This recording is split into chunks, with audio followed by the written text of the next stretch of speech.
Welcome you all for attending this. What kind of platform we call it? Workshop, right? Okay. It's a result of collaboration between Faculty of Sociology and Anthropology at ธรรมศาสตร์ University and Department of Sociology and Anthropology at จุฬาลงกรณ์ University. I pleased to have Casper here, who was not so new face to ธรรมศาสตร์ University. You were here before and maybe a couple of times previously to Thailand, right? And then somehow you collaborate, you work with with Jan Jakrit Sankamani here, who is now the deputy dean of the faculty of political science faculty at Chulalongkorn University. So welcome you all, and I hope we are all successful. We learn together. Partly new to me too, but not that like news, I think, for everyone. And somehow someone who expects to know more about networks, what it really means to this context, then I hope to the end of the workshop we all can understand more. And then please prepare yourself to share your own works and the ideas that will contribute to each other, not just like learning from the speakers here. Okay, let me hand over the mic to Jan Jakrit. We introduce Casper and all the facilitators. Thank you. Well, thank you, Ajahn Yukti. And I would like also to welcome you all to the workshop today. As Ajahn Yukti mentioned, this is a collaboration between here and our department at Chula. In fact, the idea of having this workshop is that because, as you probably know, that Thammasat University Faculty of Anthropology and Sociology here have organized a seminar, sort of informal seminar outside the campus before, right? I think Ajahn Yukti is supposed to talk, maybe mention about this at Reading Room Library. Talking about new concepts in social science. Of course, we talk about different things, and ontology has been one of the topic at that time. And also, Ajahn Jantani, which is here, has also edited a book on science and non-science, which is also talking about some idea on STS and ANT and actor network theory as well. So I think it would be good opportunity to sort of organize a workshop to explore this idea further, and probably we can learn more and apply the idea into our existing research. Okay, let me now introduce our speaker today, Dr. Casper Bruun Jensen. He is associate. Okay, sorry. Thank you. He is associate professor at Osaka University, Department of Anthropology. I have been working with Casper, with Ajahn Casper for quite a while, especially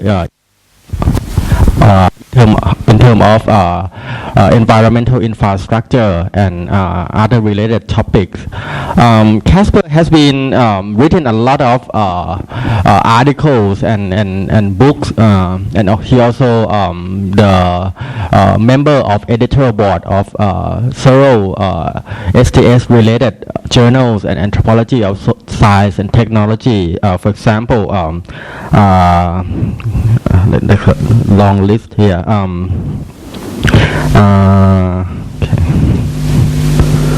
For example, like how Journal of Ethnographic Theory, SAS Encounters, Science, Technology, and Human Value. He is also co-author of the book. I actually prepared, but it's okay. The book called Monitoring Movement in Development Aid, and also he's recently he his recent publication is the companion, a very big book called Infrastructure and Social Complexities, which is published by Routledge Press. So he has been, involved with the idea of STS studies, ontology, infrastructure, and also he has been engaged with different conceptual engagement, debate on practical ontology, nature, culture, and so on. So I think it would be good timing for us to have him here. He also now based in Phnom Penh, so it's not very far from here. That's why we can have him, coming to Bangkok. Okay, so without any further ado, we should start now. So, should I go a little bit on the logistic of the format of the, or maybe Ajahn Panarai better do it. Okay, but before Ajahn Panarai, let me introduce our facilitator today, because as you know that in the afternoon session, we will divide it into small group discussion. The expectation is to share some of your research, okay, and how the research can be applied with NT idea and so on. So we divide it into 5 groups, so to speak. One is work and bureaucracy, which will be facilitated by Ajahn Dr. Jantani from Thammasat University. Another group is on nature and natural resources. This will be facilitated by Dr. Kirati from Juฬาลงกรณ์ University. Okay. Another group on digital media and digital world. So Yukti from ธรรมศาสตร์ University will be facilitator. And where is Kun Prachatip? Not here yet. Okay. Another one on medicine and biological practices will be led by Kun Prachatip Katha. He is the PhD candidate at the Amsterdam University. He studied medical anthropology. He also a researcher at the Social Health Institute, if I remember the organization names correctly. And also another group I will facilitate. The group is called Engineering and Infrastructure. Okay, my name is Jakrit from จุฬาลงกรณ์ University. So now let me hand it to Ajahn Panarai in terms of the flow of the workshop today. Okay. ยังไม่แยกกลุ่มฮะ So the morning discussion will all be in this room with after the each session of the talk by Dr. Jensen, and for the afternoon session, the subgroup will be in different small room within our building. Yeah. So two group will be in this room, and the other group will be in the next room. So by the lunchtime, we will be let you know which group will be in which room. But will be on this floor for 4 group, and the one group for sure, the group on infrastructure and engineering will be at the downstairs, the first floor, the Center of Contemporary Social and Cultural Studies room downstairs. So Ajahn Jakrit will be facilitate that room. And for all the participants who might be interested in getting the copies of the readings for the workshop here, we don't provide free copies, but we have the manuscript down at the photocopy outlet on the first floor. If you would like to get a copy, you can ask them to buy some. Yeah. Okay. So maybe that's all for now. Yeah. Thank you very much for the kind introductions and for the invitation to be back. I'm really happy to be back in Bangkok and Thailand and at Thammasat again. And as the other times I've been here, I start by apologizing for not speaking any Thai, so you have to survive my English. And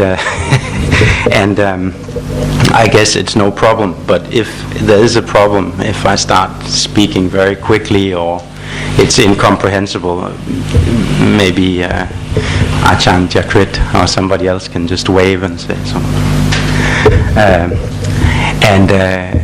As you heard, and as it says, my name is Casper Bruun Jensen, but in Denmark, where I'm from, like in Thailand, we don't use last names. So Dr. Jensen sounds very formal, and Casper is totally all right. There's no problem. So there's a long day today. I've been thinking a lot about how to do a whole day related to actor network theory stuff, and especially how to do it, because I'm not exactly sure how much the audience knows and doesn't know about it. So there's the risk on the one hand of being too simple, and on the other hand of being too complicated. And we came up eventually with this idea of having 3 sets of talks, where the first one is more or less an introduction, which I'll get into in a minute. The second one is possibly more complicated. It at least relates to newer discussions. It's the discussions Ajahn Jakrit referred to as the ontologist discussions, and that may or may not be new or complicated. And the third session will provide more of an empirical discussion. The third session is the only one where I actually discuss some of my own work, which will be related to infrastructure development in Phnom Penh. And it won't be an extremely deep ethnography, but it will sort of exemplify some points and show some pictures. So it'll, in that sense, hopefully be lighter. And the second one will be heavier, and this one will be a beginning. As far as I understand, we do 45 minutes of talk, and then there's 45 minutes open for discussion. That is nice for me because it gives a little bit of flexibility. If I talk 5 minutes too long in this one, it's all right, because there's still a lot of time left. On the other hand, I may also talk too briefly, and then we'll have a little bit more time to discuss.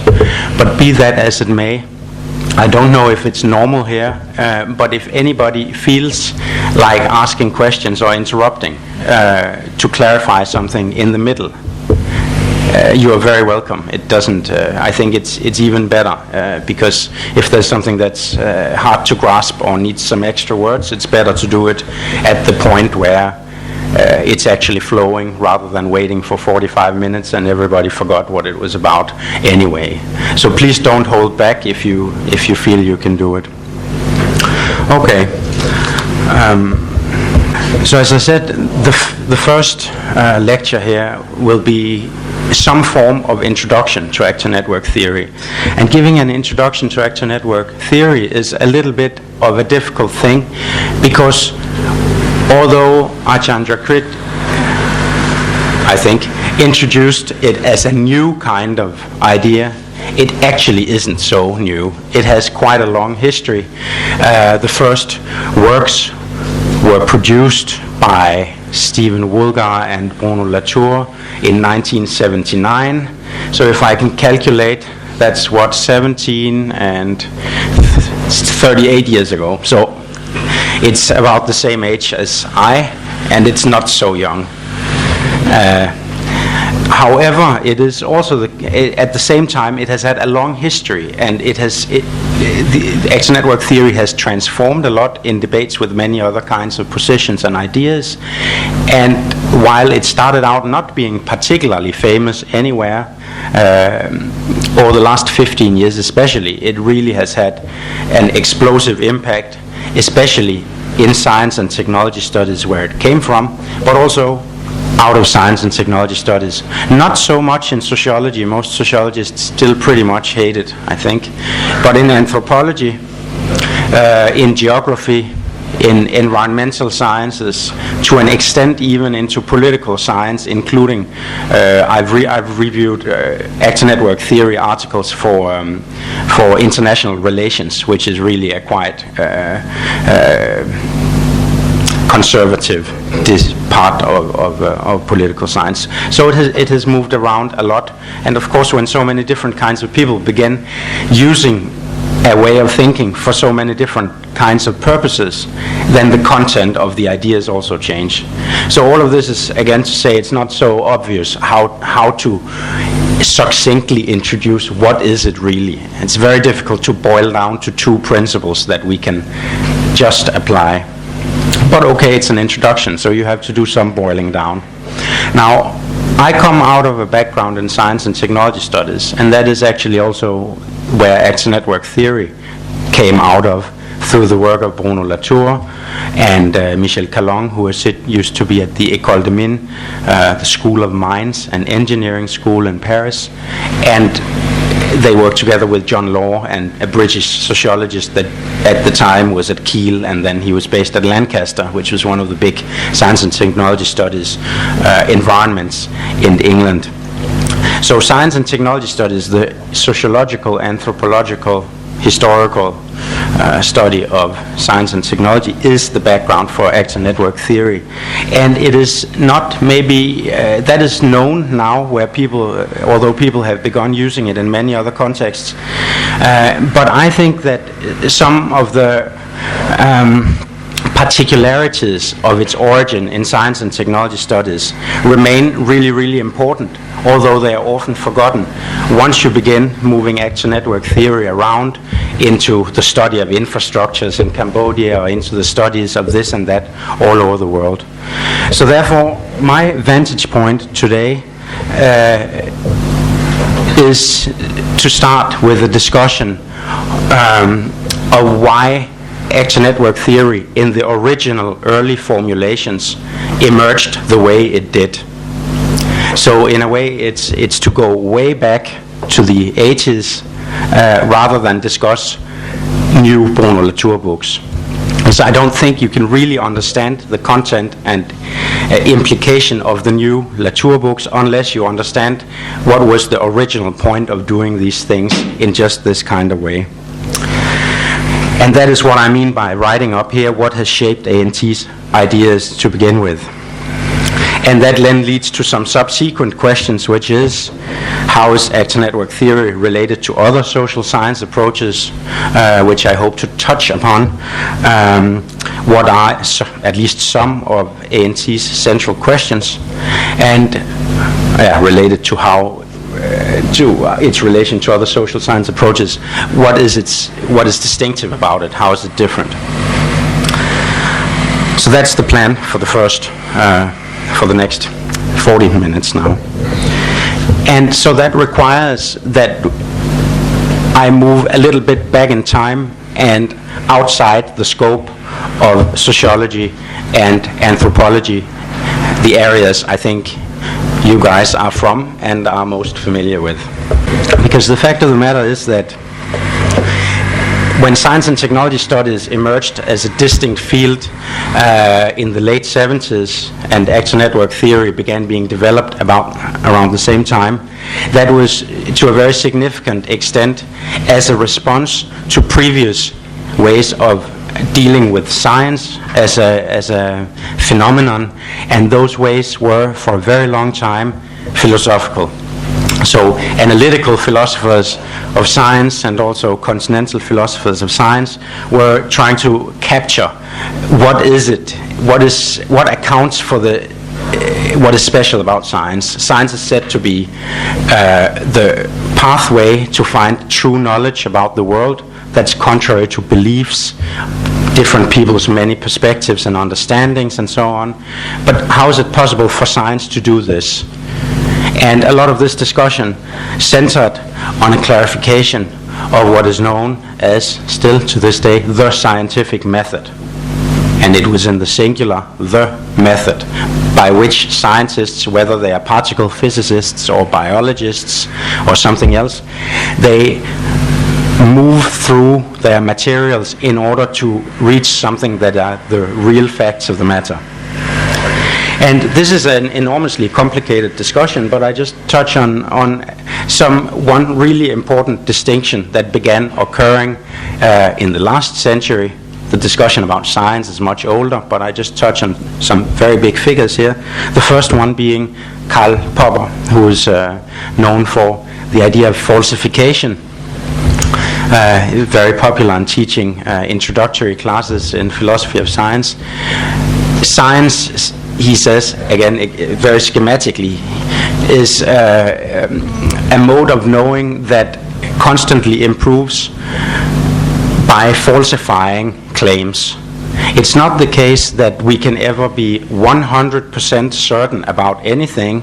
This is logically impossible, because we don't know if a future example, some datum or fact will pop up that disproves what we know. We can't be sure about that. But what we can be sure about is that we can get rid of what is falsifiable. If I say, this is sort of the classical sorts of examples, if I say that all swans are white, that may be taken as a fact until one of you finds a black swan, and then my claim is falsified.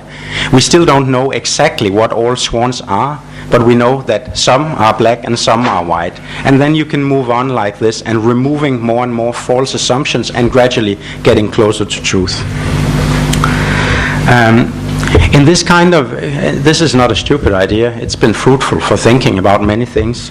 Of course, what is important here is that what is being deployed in this kind of thinking is a distinction between what is proper to science and what is external to science.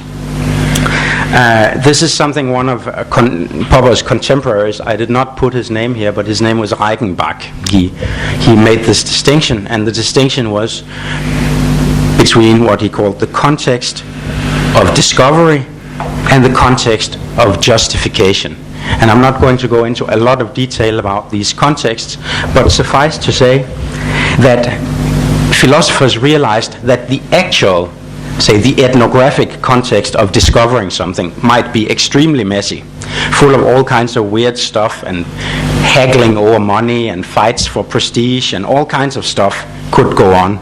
That's all true, but that's not the philosophically interesting thing about science. The philosophically interesting thing about science is to deal with the context of justification, that is, justifying what can be said to be true knowledge, and justifying or clarifying how we can distinguish that from what isn't true. Once we go into the sociology of science, which began emerging a little bit later than Popper, maybe in the 50s or late 40s, with Robert Merton, who was the big man and for that and wrote big books on the sociology of science, you'll see something pretty similar to this distinction between the messy context of discovery and then the context of facts themselves, justification. He didn't talk about it in those terms, but he would say something like, there's an institutional context of science, and we can deal with that. We can try to understand what is the, he has a whole set of words that characterizes the scientific spirit. Organized skepticism is among them, right? And there's several other terms that he uses.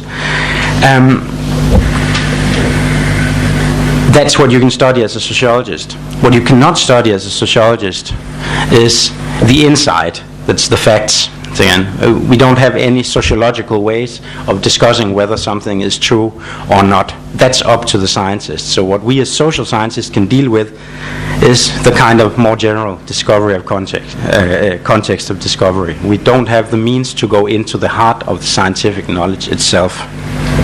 Now, one of the big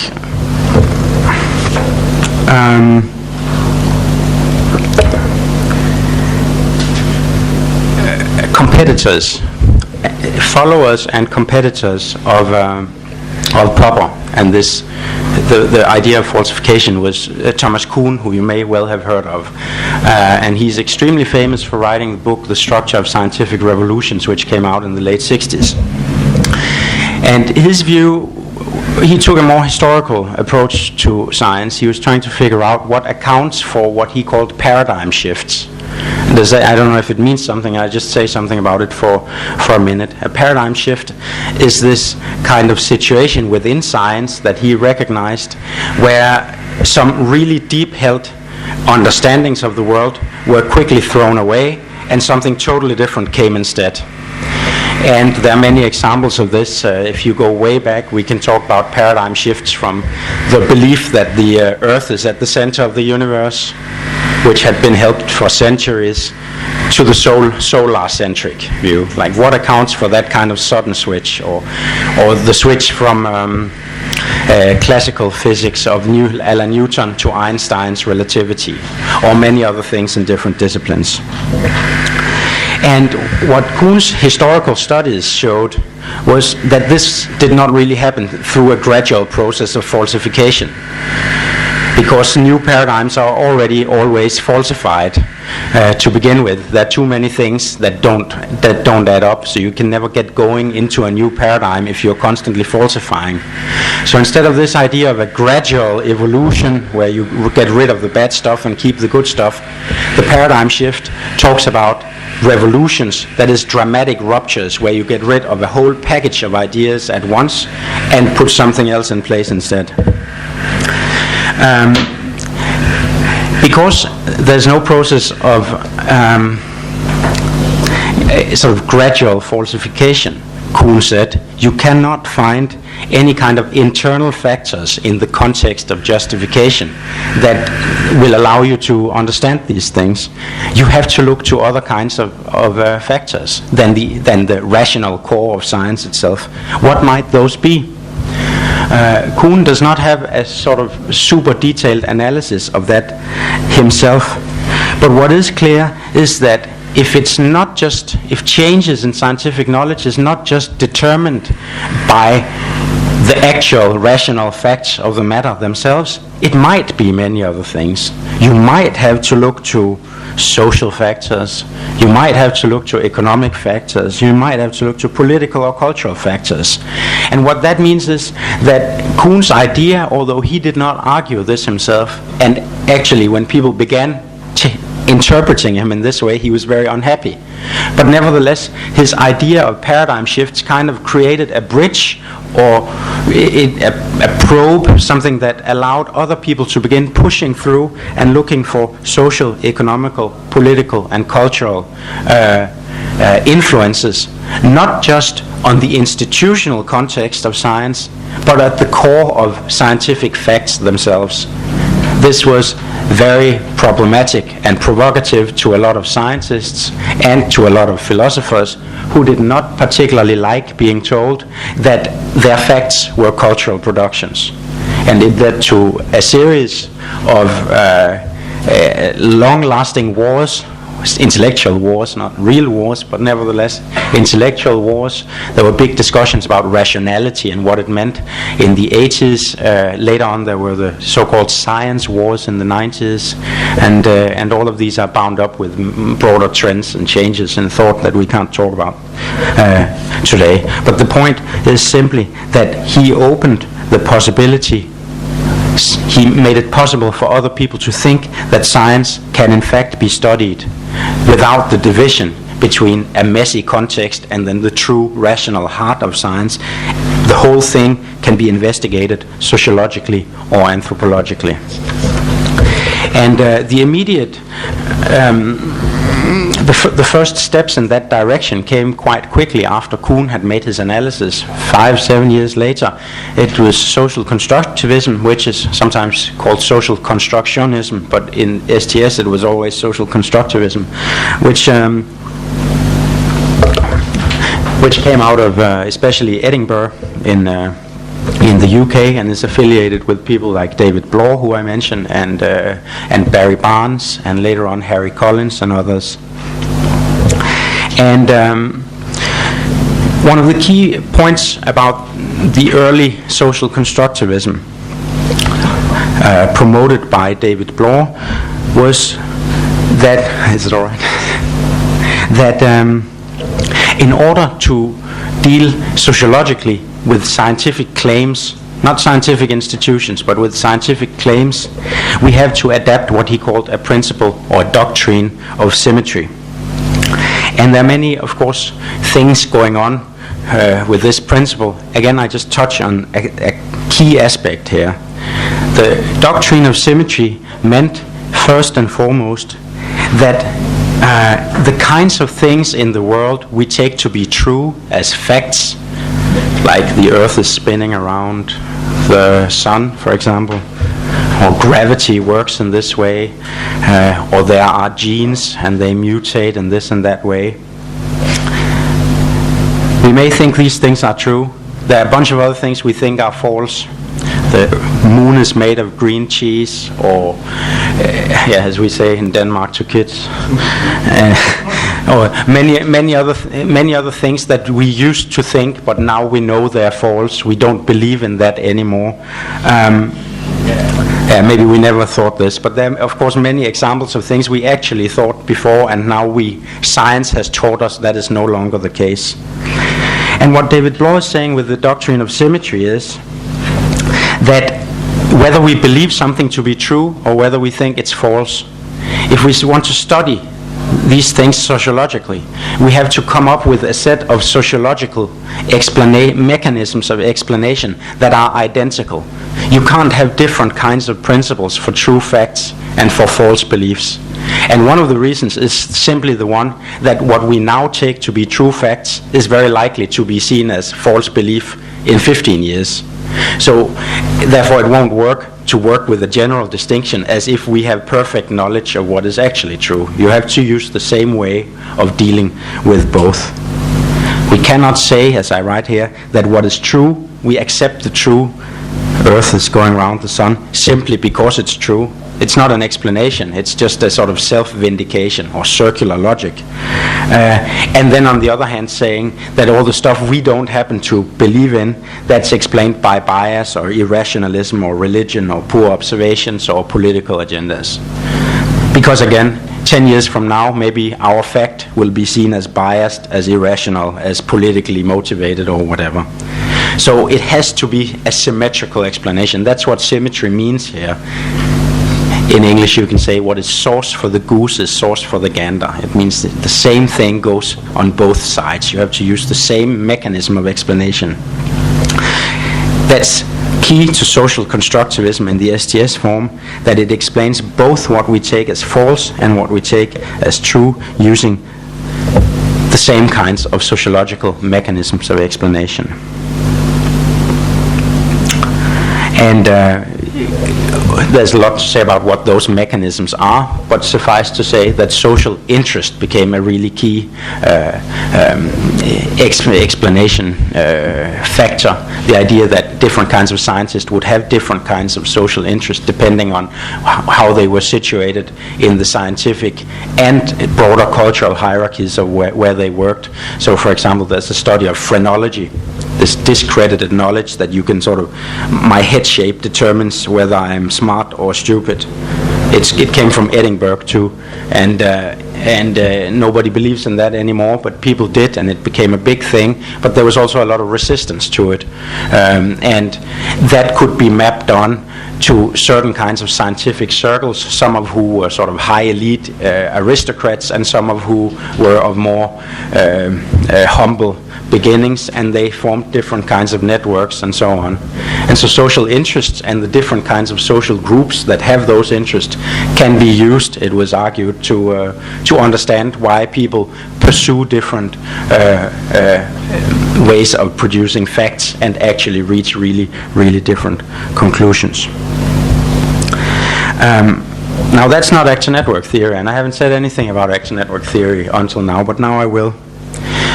Because Bruun Latour, Calong, and John Law, they're just slightly younger than David Bloor, like a slightly younger generation, I mean 10, 15 years younger, and they read this stuff, they were influenced by it, and when action network theory in the early versions came out, it was developed very much in conversation, a pretty hostile conversation, more like a fight maybe, with social constructivism, as I just described it. I think social constructivism, it inspired me a lot when I was a master student and so on, and ultimately I came to think that it has some serious limitations. But before I tried to describe it seriously, it's not that it's a terrible or stupid thing, it was very creative and innovative.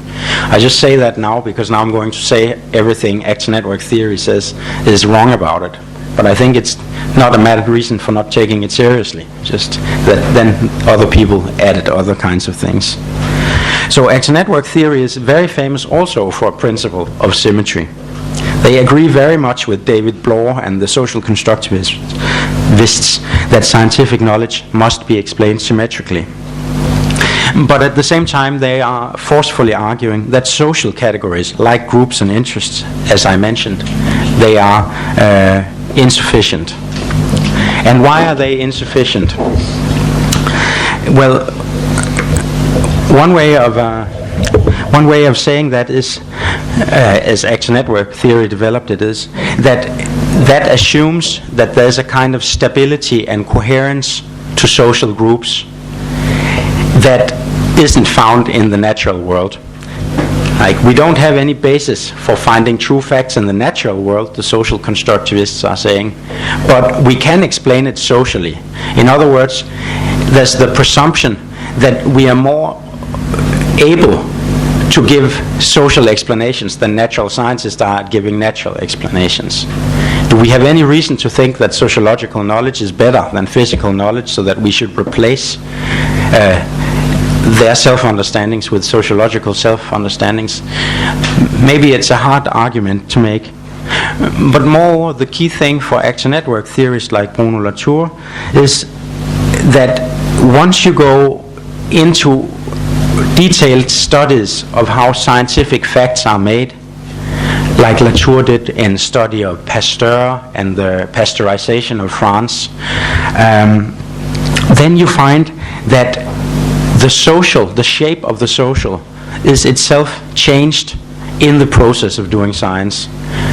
So if the shape of the social is itself changed in the process of doing science, it cannot form an explanation for what science must be, because society itself becomes something different. There's an outcome, a different kind of society is produced by certain kinds of science. What does that mean? Well, I think one of the clearest examples of what that means is found in the ancient book Pasteurization of France. I think it's from 88. In English it's from 88, so in French it's earlier than that, which follows Louis Pasteur, who is trying to develop what we now call pasteurization, his understanding of how you can protect milk and other things from degrading quickly and so on, and at the same time how you can protect a lot of cows from dying from various kinds of infections and so on. Now, at the beginning in France, nobody believed in pasteurization, so it wasn't called pasteurization, of course. The establishment was very hostile to it. Pasteur was seen as a fraud. He did a lot of different kinds of things to make a convincing case. That meant, as Latour described it, both convincing a lot of farmers that he should allow them he should be allowed to experiment with their animals. That was not such an easy thing to do, because they didn't want their animals to die, for example. The way Latour describes it is also that he had to convince the microbes to behave in a way they had so far not been willing to make. Now, convince and willing, intention, it sounds very weird when you're talking about microbes. But I don't think intention is really the key word here. We can change to some different language. We can say Pasteur had to create a kind of setup that would make it possible for microbes to operate in a way they didn't, in a controlled manner that they hadn't done before, so that they would prevent cows from dying in a vaccine, and later on so that they would again in a very complicated setup, so that they would prevent milk from going bad very quickly through the process that is now called pasteurization. So Pasteur started very small with a few farmers. He managed to convince or enroll in his network, as it is said, farmers, cows, various kinds of equipment, and microbes, building a little Pasteur network where these things were interrelated in a new way. So what does that have to do with the making of a new kind of society? Well, what it has to do with that is that as Pasteur gradually extended this network being able to control his microbes and the farmers and get more funds to do more stuff and gradually influence people high up in society. French society became pasteurized, as Latour writes. That is, everywhere people now began using his vaccines. Everywhere they began treating the milk differently. Everywhere they started taking for granted that this kind of process actually worked. And the meaning of that is that milk didn't go bad, that farmers adopted different kinds of treatment and behavior, that supermarket chains can now rely on milk lasting forever, at least for a very long time, and so on. So that the humble little microbes and the cows at a certain farm have eventually extended their powers as this network grew, so that a society in which pasteurization exists is a pretty different kind of society from which it doesn't. That's the argument. So the outcome here is not just that microbes are doing different things, it's also that French society is changing. And the meaning of that is that the summary of that is that networks of humans like Pasteur and farmers and so on, and non-humans like technical equipment, but also microbes and cows, shape what we call nature and society at any particular moment in time. And because nature and society is the outcome of this kind of process, the idea of a static social group with static interest cannot be used to explain things from the outset. So he turns it around. The symmetry is generalized. That means that you must take into account not just people, but also the microbes and the cows and the technical equipment and the flows of money, of course, and many other things. That's why we don't know who will be doing the important kinds of actions. Is it microbes or is it people, or both together? And rather than society coming before society, and also what in Western world is called nature, comes after. It's the outcome of these kinds of network processes. So a little bit more summary here of generalized symmetry. What this means is a basic injunction, which is famous in action network theory and is worked through very much in, especially in Science in Action from 1987, which I still think is one of the best of Latour's book, is you should not take scientific facts or science as a whole as a black box. A black box is this idea that, some input from nature comes into science and facts come out on the other side, and we don't have to ask any questions about that. So black box means you should not assign too much authority to science. You need to open up, as Latour did with Pasteur, the question of what is actually happening on the inside, not as a matter of logical procedure or rational procedure only, because, for example, Pasteur, who was very irrational at times, he tried to force people, he yelled and screamed, he did all kinds of stuff, he tortured his microbes as well, and so on. But nevertheless, in doing all of that stuff, he produced a gradually extendable network that allowed both him and farmers and microbes to do different things and, as it were, prolong their powers in totally new ways. And the second point, I said you shouldn't look at it only as a matter of rational method. The story I've just sort of recapitulated has a very serious interest in materiality, like how microbes interact with cows, how you manipulate microbes so that they can interact with cows, how transportation networks and supermarkets and so on very quickly become bound up with the microbes and the cows and so on. All of this is part of the story. So it's not that there are no social interests. It's not that people have no ideologies or discourse doesn't matter. Of course it matters. It's not that politics disappears. It is that institutions and laboratories, as I write here, and organizations, and also subjects like biological sciences like Pasteur, but also French farmers and also maybe French policymakers, are recreated and stabilized together in a network. So via their quite weird, often mutual interactions, they become different from what they are. In a very, very important action network theory term, they are translated. They're translated. And because the translations are not one way, it's not just Pasteur that's changing the microbe. The microbes are also changing Pasteur. Through his engagement with these microbes, he became an extremely powerful and famous scientist that we know the name of to this day, from being a nobody. Right? He changed. I live next to Rue Pasteur in Phnom Penh.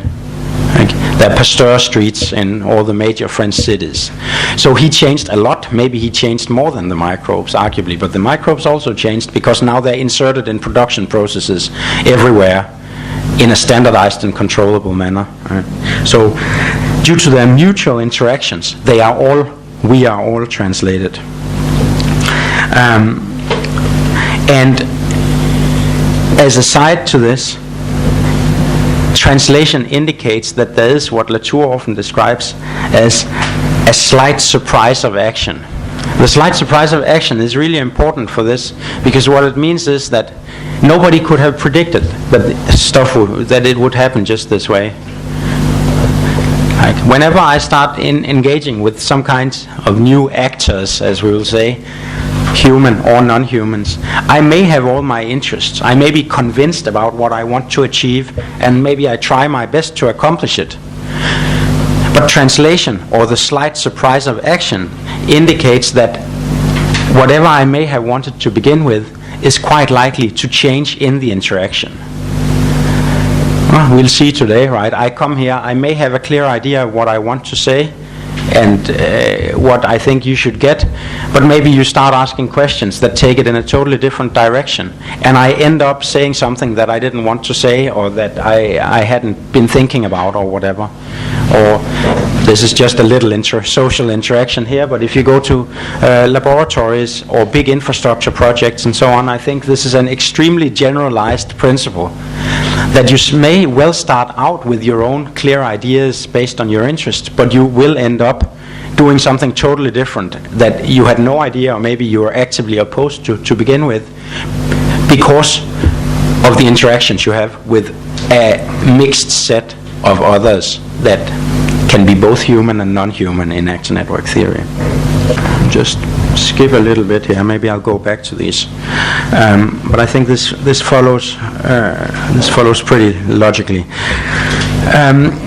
So, in a certain sense, you have a methodology for action network theory here. So, action network theory, as a methodology, is premised on tracing. This is language Latour often uses. He says in Reassembling the Social, a much newer book, that ANT means that the researcher should be like an ant. I don't think the play on word is very funny, but he writes it like ANT and ant like the little animal, right? And like an ant, that means that the ANT researcher should sort of trace networks. Instead of trying to take the big overview look and characterizing the hegemony of capitalism, for example, or neoliberalism and so on, we all know these kinds of theories. You trace step by step how it is that some relatively coherent system or network is created by the gradual putting together of many relations, both human and non-human, which are often very surprising, like Pasteur and the microbes. A couple of things about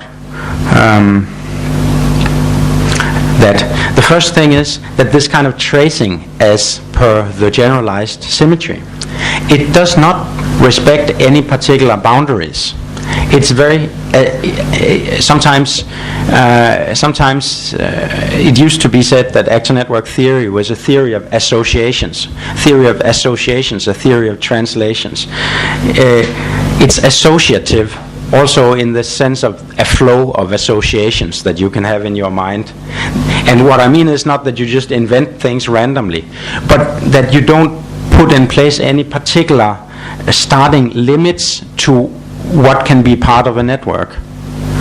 You won't say, well, I mean, there are farmers and there are pasteur scientists and there are politicians, and they make up a social network.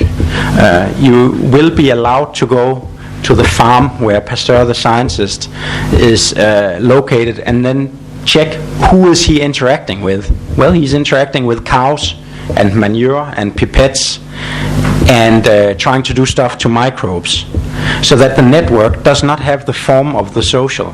It has a hybrid form. Texts can be part of it because Pasteur wrote a lot, of course, but it's not purely textual or discursive. Scientific or technical apparatus is of course very important, because otherwise you can't manipulate all kinds of stuff, but it's not a purely technical network either.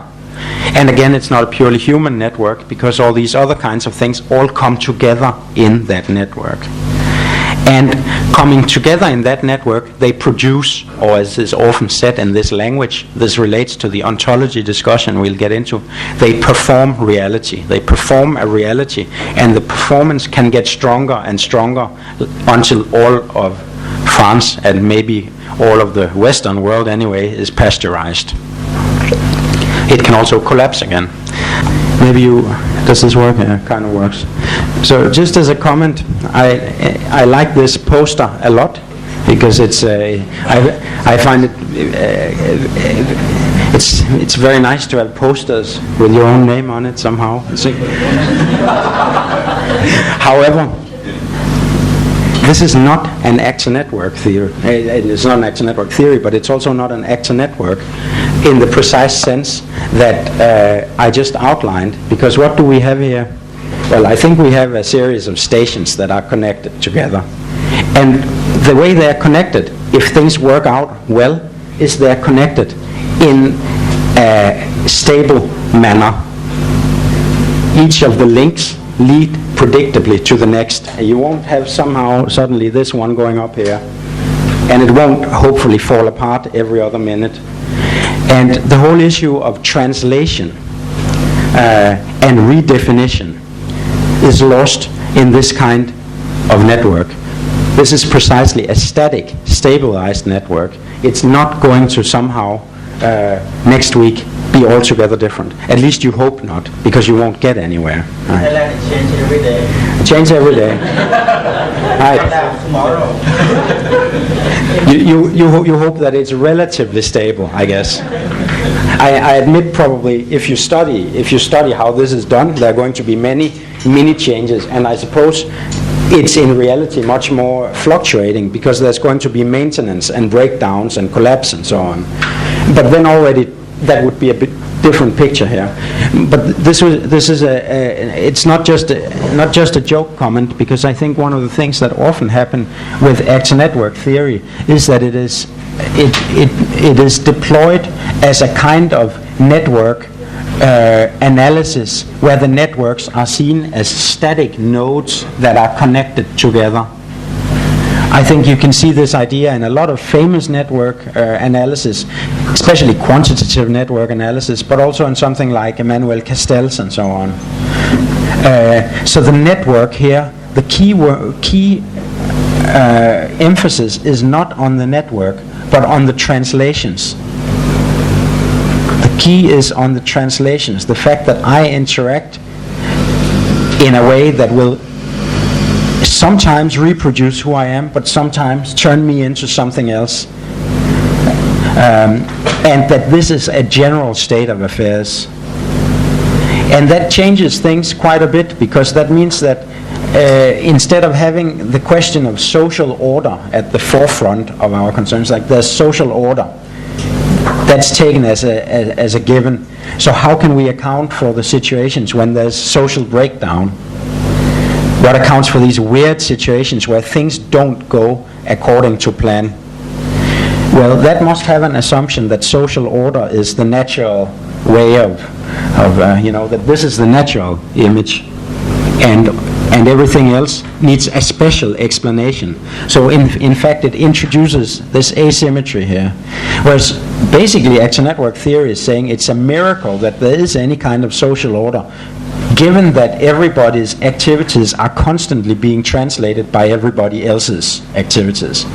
So the question becomes not like, why is there sometimes some breakdowns? It becomes like, how is it actually possible to maintain any kind of order given that we are constantly redoing and changing each other's, changing each other.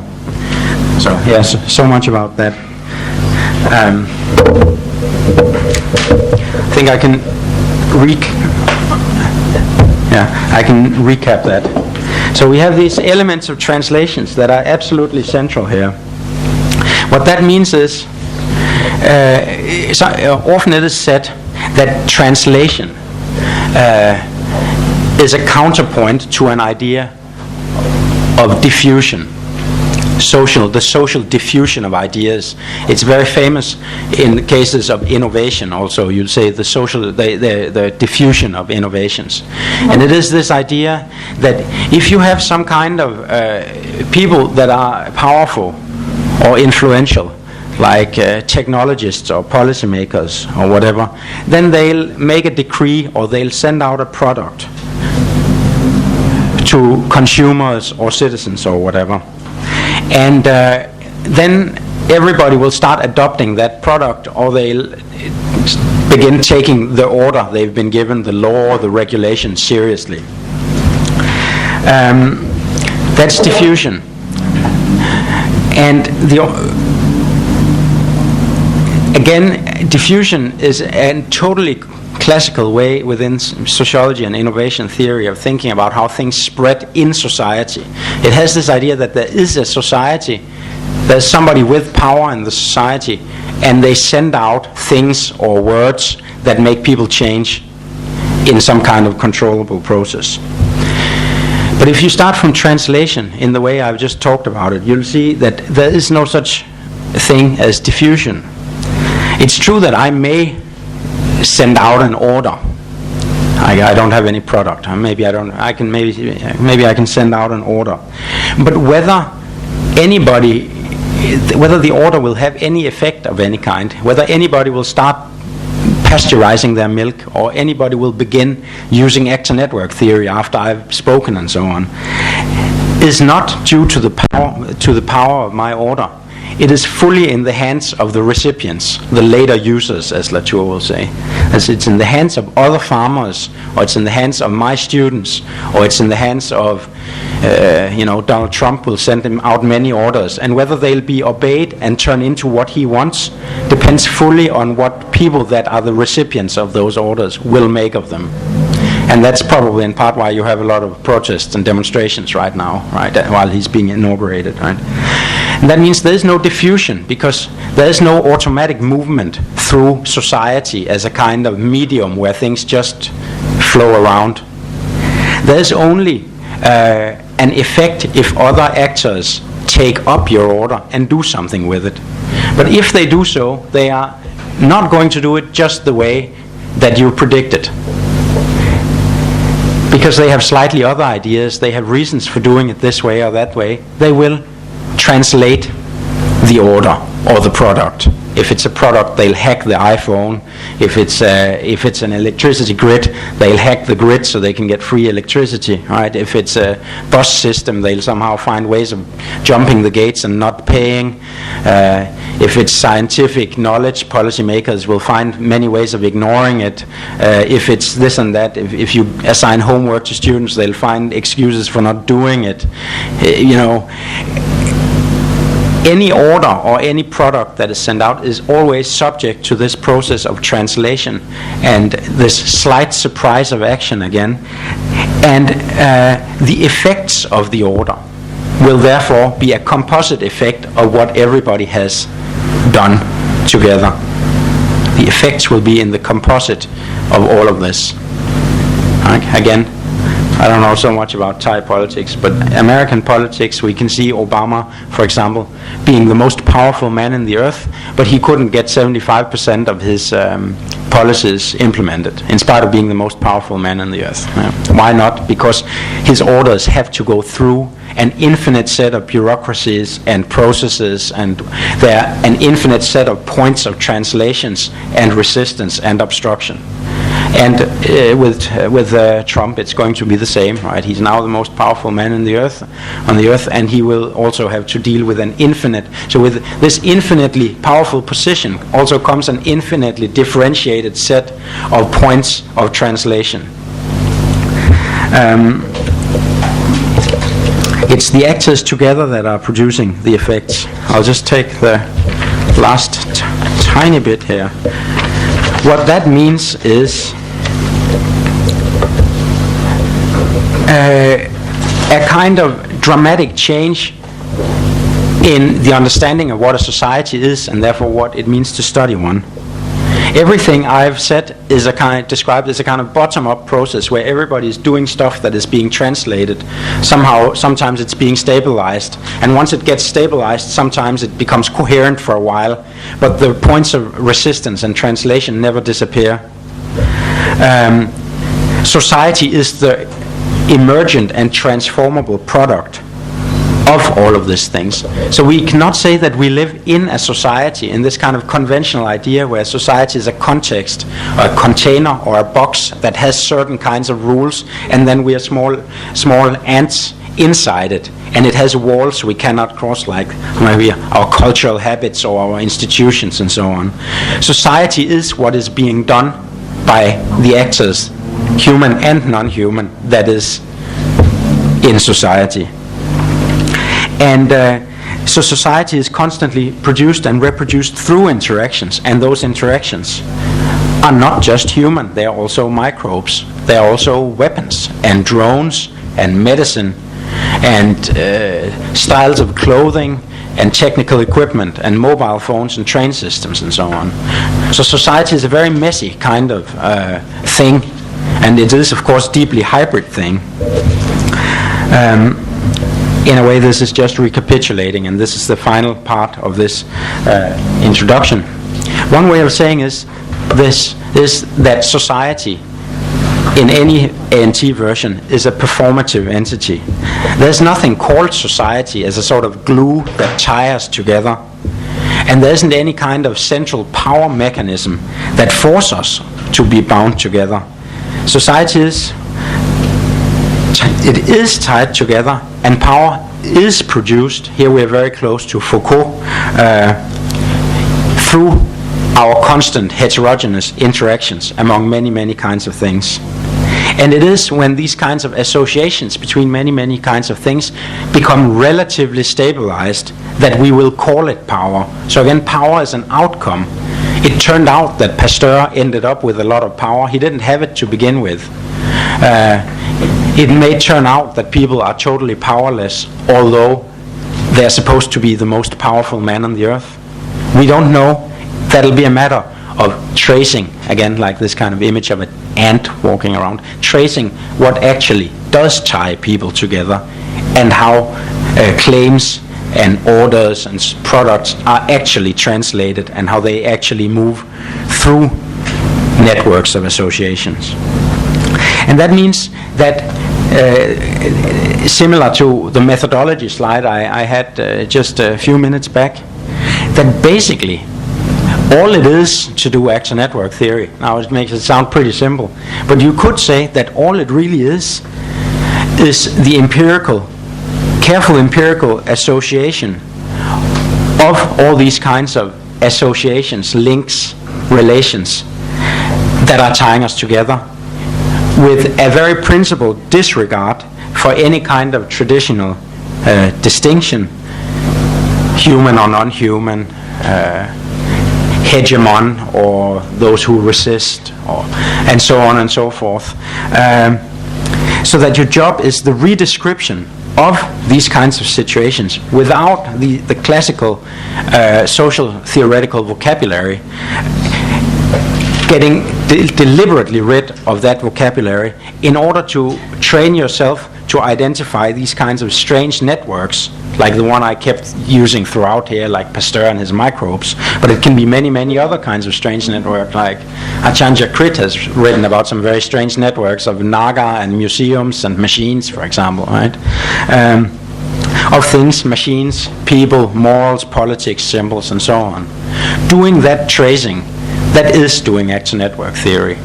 But when I spent such a long time situating that in relation to other social theoretical ideas, it's because although it sounds very simple, like you just do that, you just trace that and so on, it comes with a lot of conceptual baggage. There's a lot of reasons for doing it like that, and it means that it is different from many other things, including the central difference that it's not a network analysis in the form of any kind of static elements tied together in a fixed manner. Okay, I stop here. Thank you.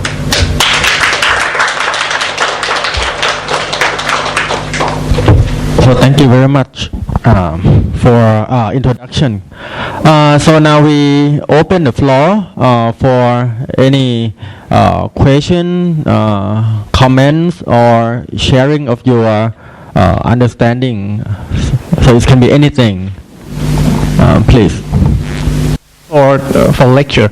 My question is about the boundary of an analysis. To me, it feels that actor network theories emphasize all factors and actors. So how can we be sure that that we cover all actors that involved in the phenomenon that we aim to analysis? So this is the first one. The second one is where we stop tracing. Yeah, because at the point that we find a relationship that we can produce an explanation that we satisfy with. So the boundary of analysis, where it is my question. Thank you. Yeah, thank you very much. That's it's of course a very good question. It's also a very normal question. It's one that Latour has been asked many, many times, and I think in various interviews and places. I think including and he has a fictive interview with a student in Reassembling the Social, where the student, the perplexed student who's interested but skeptical of actor network theory, he's asking exactly this kind of question, like how do we know when is enough enough, and how can we know that we've covered everything? I think Latour has an answer to that question that is, in a sense, logical, but in a sense, it doesn't make anybody very happy. He says, well, people are building their networks. It's a kind of pragmatic endeavor, and sometimes resources run out, or you can't do more than what you can. So too for researchers, because we are also part of actor networks. That means that in a certain sense, if you're doing a master's thesis or a PhD and you have 3 years, in 2 years you're done collecting your empirical material because you don't have any more time. So therefore, that's how far the network goes. So so now that's true, and in a way I think that is in one sense I think this is a very refreshing answer, because it situates us in the same kind of situation as the people we study, full of practical constraints, and so it means that the world we're in as researchers is not one where we can indefinitely prolong until our analysis is perfect, and we need to live with those imperfections. So deal with it, Okay, but it doesn't make people very happy, right? Because in another sense, it doesn't really say anything. So in a way, it's just avoiding the question. And so I think I'll give my own version on top of this. And I accept Latour's version, because I know fully well these kinds of constraints. I think one of the things that is lost in action network theory, a lot of action network theory description, including some of Latour's own work,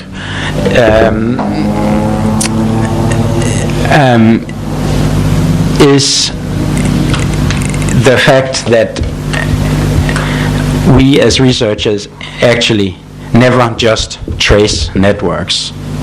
Like Latour has been criticized, and I think to an extent fairly, for producing this image of the tracing ant that, and I produced it too. I said things exactly like this now, moving around, tracing what society is and how it changes and so on. If you do that, obviously the only answer is there is no end to it, because society keeps changing and there's always one more relation to follow. But actually, that's not what we quite do, and it's also not what Latour does. For example, in the Pasteur book, he doesn't trace everything, right? He has one chapter on Pasteur and the farms, and he has one on policies and so on. And moreover, he also has a general structure that is not just an empirical tracing.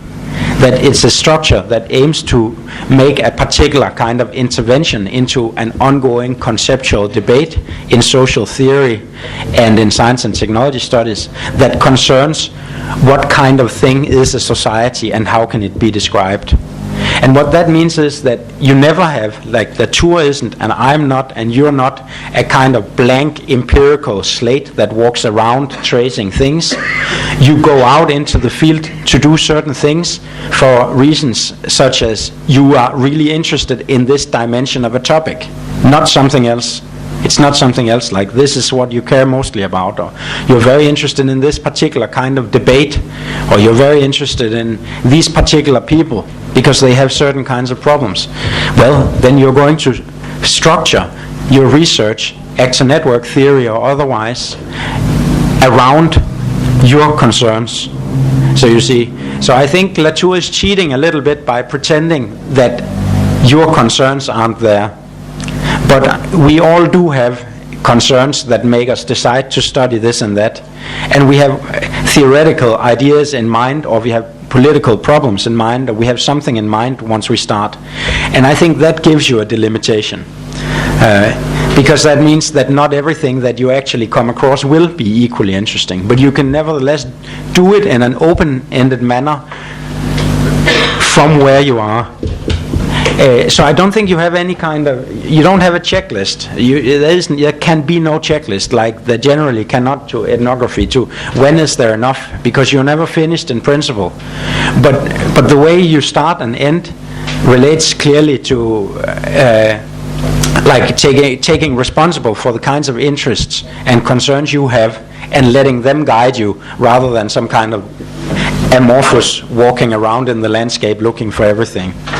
So it's always a practical question, but it's always deeply related both to what you can actually get access to in the field, and also what is it you really care about, like what's this very important thing.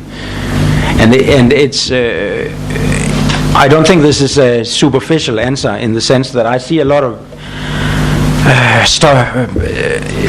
studies by people, action network theory people that have read Reassembling the Social and want to trace things like ants, and it becomes in a certain sense very flat and superficial, because they don't take responsibility for defining the kind of problem they have. They're not trying to deal with any kind of particular problem, because they have read this kind of ant tracing stuff with a literal mind, as if all an academic research is about is like walking around finding this and that relation. It makes things very flat. It's a beginning of the answer, maybe. I can see you have more, but maybe we should wait a little bit. Okay. Anything else? Oh, okay, please. Thanks for your lecture, and I understand it better than before. So, are all translation, if translation is so significant for ANT, are all translation equal in significance? Or could we say that the slight moment of surprise are different? Are there moments of surprise that are more surprising or less surprising than each other? And the second question is, what's the difference between ANT and ethnomethodology?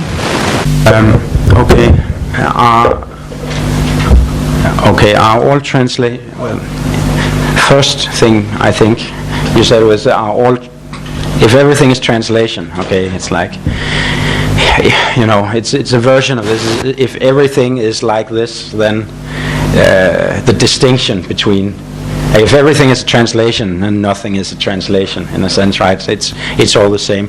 Of course, not all translations are equally significant. On the one hand, not from the point of view of the people or things we study, I guess. It seems clear that most things most things that we observe, also most things we do ourselves, there are micro translations, as I said before, as a kind of banal example. Maybe I sit here and you ask questions that make me think something I hadn't thought about before, and I answer in a different way than I ever thought before. That's a little translation. Is it extremely significant for my future life? Does it change who I am? Yeah, it changes who I am a little bit. But probably this is not something that if somebody was studying me, they should concentrate on, like how I... So on the other hand, there are more dramatic translations, and I think the question of their significance is, I mean, it's of course, at least if you're an anthropologist, in part you will find out about their significance by talking to people about what really mattered, right? And this is also, like Latour obviously couldn't study Pasteur ethnographically since he's dead, but he used his notebooks a lot, right? He used his notebooks a lot and is tracing his way of characterizing what was going on there. And from that you can find out a lot, both about important modifications in his relation to the microbes, because he did new things to them and they were described and so on, but also his relations to other people. So on the one hand, they're clearly bigger and smaller translations, and related to the previous question, it cannot make any sense, and it is totally impossible to describe all translations. It's also banal, as I said. So the second part, I think, relates again to the second part of your question, because it is like what motivates your way of searching for particular kinds of translations. That depends on your research question. Now, a research question doesn't have to be totally fixed. It doesn't have to say, I'm looking for the social interests of these and these people. But you can have a broader research question that allows you room for surprise of the kind, like I began with this, the politics of Mayan communities in relation to water management. That can be a good research question. That means that there are many things about Mayan communities you're not going to be interested in. But if in the course of that you realize that the politics of water management cannot be separated from something else that you totally had no idea about, this and that bureaucratic procedure or standardization or drone warfare or whatever, then that becomes part of it. And it becomes a significant translation, even though it wasn't part of what structured your initial idea. So in a sense, this is there's a good component of ethnographic common sense to this, I think, because when I hear myself speaking here, I think it does not sound so dissimilar from what you'll normally say about doing ethnography. You'll say, well, I mean, you start with a sort of coherent but loosely formulated research question, but you must allow yourself to be surprised by the situation and go where you need to go. And I think doing Action Network inspired ethnography is much like that, with the generalized symmetry addition that the kinds of things that you will allow to inspire you must be extended to all kinds of non-human actors too. That would really be the... And then from there on, I think these kinds of questions of how to delimit are not different from the questions of delimitation you run into if you are working with Bourdieu or Giddens or somebody else. And for the other thing, I actually had a slide about that I skipped, because let's see if I can see it myself here. Yeah, okay.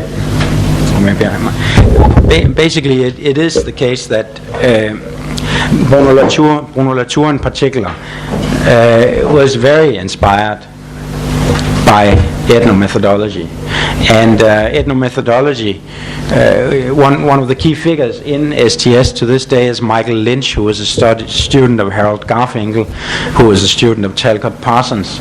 But famously, Garfinkel reacted against Parsons by basically turning his whole project inside out.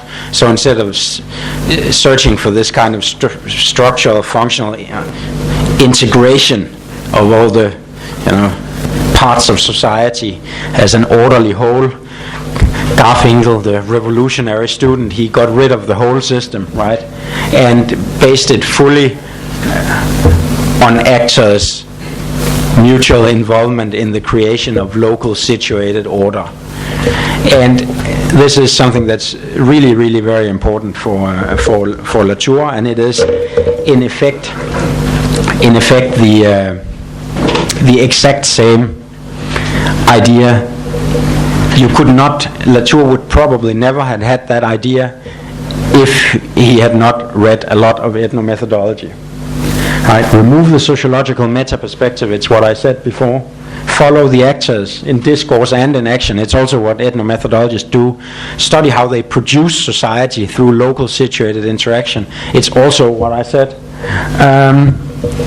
But include non-humans. Okay, that's one thing. And there's one other thing that I think is interesting. Latour wrote way back. He wrote a review of Michael Lynch, Garfinkel's students, his first monograph, and he's in some sense very sympathetic, but he's also really making fun of it. It's quite a funny and pretty vicious text. I'll send it to you. But what he is not convinced about at all is basically this tendency in ethnomethodology generally, I think, and definitely in Michael Lynch, to emphasize, because you have to study local situated order, it has to go through people's interactions, and very often it goes through analysis of people's very detailed analysis of people's discourses in several forms, right? And so also Michael Lynch's book is full of these kind of transcripts of scientists, complete with their stammering or hiccups or pausing 0.5 seconds and so on, in order to discuss some kind of physical phenomenon. And what Latour is objecting to very funnily in that text is that it's as if the emphasis on local situated order requires this kind of extreme zoom, but there's no way of zooming back out. So how would an ethnomethodologist deal with the way Pasteur extended his network to all of France? Right? You can't do it in that way. So one of the characterizations he has is reading ethnomethodology is a little bit, or reading Mike Lynch ethnomethodology is a little bit like reading the newspaper under a microscope. Right? It's like, and he says like, I wish, couldn't you zoom out a little bit, Mike? I can't see a damn thing. Later on he compares it. He says it's like being forced to watch your own heartbeat.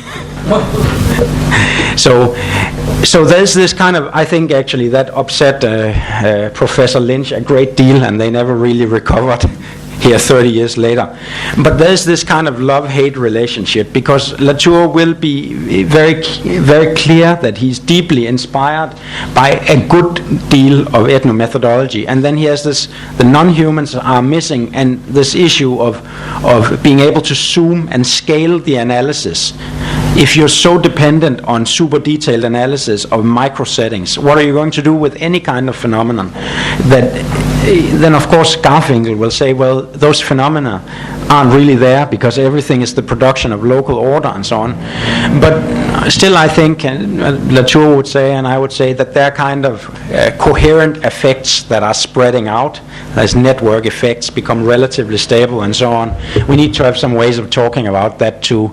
Otherwise Otherwise, we'll be stuck with very microscopic settings. Right? I like this kind of watching a newspaper under the microscope because it signals that you learn something about the composition of letters, of ink, and so on. But it was also supposed to be about a story, right, that you can't read because. So it raises the question of scale of analysis and of how to zoom in and out, which I think are very good questions. Much clearer and got some new terms that I really like to learn more. Especially the idea of translations. I never thought of it before. That it's really like very important part of the like that's word theories. But I mean, I wonder whether the concept of, I don't know what it is, like the terminology of translation in terms of the ontology of it. Because once we include non-human, how can the non-human translate? I mean, because we use the term translation in, I don't know, maybe I'm still trapped in the way to think about ontology of, or the reality of translation as it is humanities or human science still. Then how can translation become included, or we understand still, I use the humanities terms in order to for the non-human to translate what it means to be that. And then in that sense, I don't know, because like or we run out of the terminology to think about even non-human or natural interaction can be unexpected. Something can be unexpected out of the interactions of out of the natural interactions, which we tend to think about it as if it is really expectable. I don't know how far I can go, but I mean, whether or it is just an analogy, or if so, I mean, if we use translation as it is an analogy, not the reality in itself, then whether it's fair to, or maybe whether or not we are still trapped in humanities that cannot get into the non-human world. All right.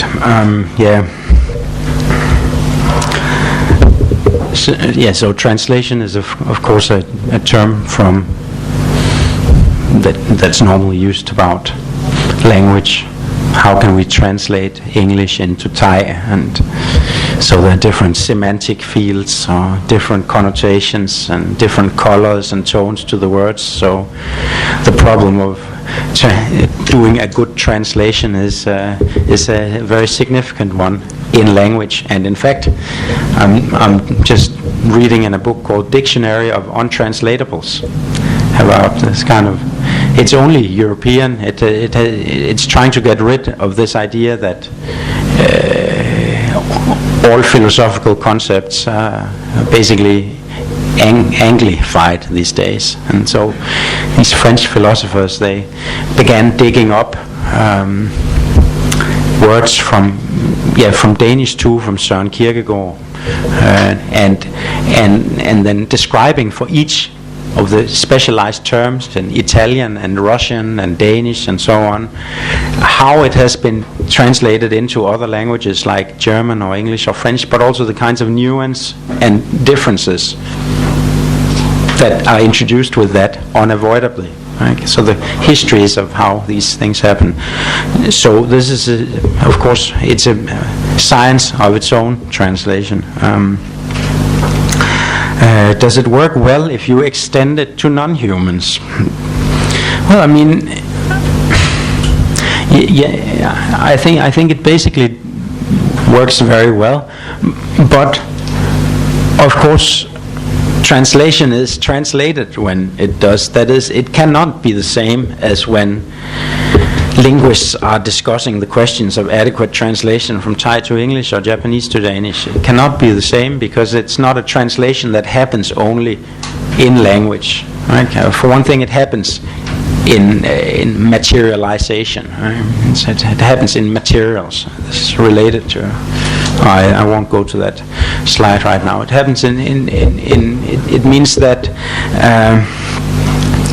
translation in action network theory can be a translation of words, but it can also be taken in the extended sense of interacting with other entities in such a way that they come to act in a way they never did before. So they are transformed, is another way of doing it. It's transformed. You might be able to say that they, in a totally different language, I wouldn't use it, but like they evolve, or delusion would be they become, or you could find. The point is that it does not have to be translation that is used. It has turned out to be translation that is used for this process. Latour has a discussion. It's a quite old article where he's talking about the problem, where he's saying, well, we've tried to use so many different kinds of words for this process. If we say it's translation, then the humanist will get at us from saying that you can't extend that to animals or things. If we try to find a vocabulary from engineering, a sort of generalized vocabulary, then reversely people will say we are mechanizing everything and you can't extend that to people. If you go to the sciences, then there'll be different kinds of problems. And then he says, but we can't avoid this kind of problem because that is the problem. That is, we need to find a generalized language because of the requirement to be symmetrical to start out with.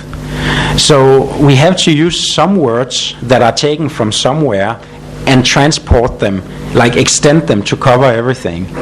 And the very fact that it always makes people unhappy with these problems, that sort of points to what we're trying to deal with. That is that people are always assuming certain kinds of set differences between humanities, cultural production, which humanities scholars are dealing with, and then technical stuff which engineers are dealing with, and they're assuming the difference in principle and in quality about these phenomenon. But what we're saying is we're trying to understand empirically from the bottom up what are the relations and what are the qualities and properties of these phenomena. So we don't know precisely. Like maybe sometimes people's interactions are quite like what we think machines are, and maybe sometimes machines are much more lively than we would like to think. It's not important which particular kind of words we use to describe it, and we cannot avoid the problem because all words are tainted and impure. But the key point is only that they are used symmetrically for everybody. Okay. I'm thinking about machines. Donna Haraway wrote this thing long ago. Like this was in the 80s also. Like we seem to be, our machines are surprisingly lively, and we seem to be frighteningly inert. Like it seems to be the machines that are doing everything, so they're more like people, and we seem to not be able to do anything except the same kind of automated habits. So this is a very sort of blunt statement, but that's in a way also as a sort of a way of talking about the need for symmetry. That is, it's translations has problems, but it's an attempt to open up so that relations can come into view in a different manner. So translation is not, I think, reality in itself. I don't know about reality in itself, right? Part of the interesting thing about outlining the history back through science and technology studies is that reality in itself somehow becomes a little bit less of a problem once you start with science, because you realize that even scientists have very great difficulties with reality in itself. Actually, they don't get to reality in itself. They get through it in a very mediated form through their technological apparatuses and all this other stuff that leads them to a product they call the facts of reality in itself. And so too, you could say analogously, we don't have a lot of scientific apparatus, but we do have our concepts and our modes of description. They are not reality in itself, but it's the best we have in order to lead us to some kind of approximation, right?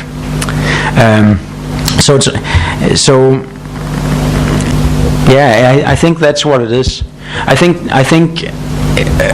for example, in things I write these days, also in things Latour write, and most people, they don't say translation every 3 sentences. They also don't say actor, network every 3 sentences. It doesn't mean that it's not very heavily actor network theory inspired, but it means precisely that it's not so much the exact terminology that matters as this kind of, I would say, sensibility to being able to interrelate a whole bunch of elements in a way that doesn't presuppose these kinds of distinctions. Then you can do it. I think a good sign of somebody being quite new to actor network theory, or not really not really having it internalized, is the excessive need to say this is an actor network theory. That actor relates to that actor, and that was translated like that. It can be described, right? It can be ethnographically described in a way that makes it visible without ever needing to say the word. And then you have, of course, lost part of the problem. I think that's my best attempt. Okay, maybe we can have one more question, and then because I would like to follow with the schedule, and then we take a break after this, please. Follow อาจารย์ยุตินะ As translation is a capacity of human being only. I wonder how can we analyze the non-human being entity, since like when we observe the non-human being, we observe as a researcher, we observe them and we try to understand non-human being through our eyes, through our sense, or our experiment or our study. So, or on of non-human being entity, we study from our judgment, our sense. So, how can we say that this is the true non-human being entity that exists in that particular circumstance? Yes. I think there are 2 answers to that. The first one is basically the one I just gave a moment ago. It is translation. In one sense, translation is only a human capacity in the typical sense that we talk of translating language. So there's a kind of deliberate choice to say translation is extended because we need to have words that can stretch across those divisions. Otherwise, we cannot even get started. And so translation in that sense is not only a human capacity, because it's a matter of describing interactions that make other actors do things in a way they never did before, so they became different from what they are. And that's what it means. Translating is making different from what they were before. So that's not a linguistic meaning anymore. It's just a word that is taken to describe that kind of process. Making them do or act in a way they never did before. Well, so how is that related to observing? The need to observe in order to capture a kind of reality. Well, I think you can say different things about that. The first thing is, again, the true reality is probably very difficult to get to for people that do actor network theory, but also for everybody else. So it's not more or less difficult to do that through a language of translation that it is through any other kind of social analytical vocabulary. You have to go through your concepts in order to reach the best kind of description and characterization of a problem, and that's what we do. I would also say that even if you if you study only people, I don't personally think it's much more easy to get to the true reality of people than things. It's true that if we talk to people, we can also we can not only observe them, we can also talk to them about what they think and feel. But on the other hand, we are also aware that our best efforts to convey, I try to describe to you what I think and feel. Maybe I try, but I can't, due to limitations in knowing it myself, or because it shifts, or because it's unknown to myself, like the questions of the whole psychological issues back to Freud and before, and all post-structuralist theory of language talks about the difficulties of conveying in a pure, unmediated form what we think. So it's just to say, even if we have people and we can actually question them about why they do what they do and what they think, it's not so easy to reach the true characterization of it. So all of that said, I would say, how do we recognize translations? Well, we recognize them through their effects. That's how we recognize them. So that again, I'm blind and I am unable to leave my home because I don't know how to navigate, but I get a cane and I get a dog that has been trained to guide blind people. Therefore, from next week I'll be able to go to the supermarket and cross a road. It seems in its effects, the cane and the dog has translated my bodily ability to leave my house and go shopping myself. Now that is irrespective. Maybe if I'm asked about it, I'll also say that. But even as an observational thing, you can observe it in the effects that people are doing different things, doing things differently. They are enabled or prevented from doing things due to, it could be the cane, or it could be the dog, or it could be both. Reversely, dogs learn things. Dogs learn things. Microbes, in their effects, microbes did not used to be part of all the consumption processes of 1,000 supermarkets all over the world, and now they are. So in their effects, they have been translated and enrolled into this gigantic industrial machinery, whereas they didn't used to. And that again means that we can have fresh cheese and milk that doesn't spoil immediately and so on. So the usual emphasis on this, and this is at once sort of post-structuralist. I think it has strong resemblances to Foucault and Deleuze and that kind of tradition, but it also is very strongly pragmatic in the sense of the American pragmatists like Dewey and William James and so on. Thus, the proof is in the pudding. It's in their effects we will know what they have done. So that's a way of being that is the way that normally the issue of translation into non-human realms is being dealt with. And it's of course as I said, it's a change in what translation means from the linguistic meaning. Otherwise, it could not work like that. So that's how it's normally done. All right, thank you, Casper. We'll take a break for 10 minutes. I know that you still have a lot of questions or comments to share, but then we can do it later during the day. So we take 10-minute break, and then we come back on 11:25. Okay, for another session of like ANT and ontology. Okay.